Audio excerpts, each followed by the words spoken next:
এই মামলাবাজদের এবার ব্যালটের মধ্য দিয়ে রেড কার্ড দেখাইতে হবে।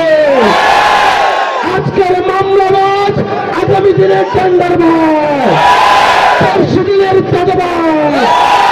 আজকে মামলা দিয়ে টাকা খেয়েছে, কালকে বাড়ির টিন খুলে নিয়ে যাবে। আমরা কোন মামলাবাজকে এবার দেবিদ্বারে কোনো প্রশ্রয় দিব না। এই মামলাবাজ, চাঁদাবাজ, টেন্ডারবাজ মাটি থেকে এই ব্যালটের মাধ্যমে তাদেরকে দেবিদ্বার থেকে জনগণ রেড কার্ড দেখিয়ে দিবে।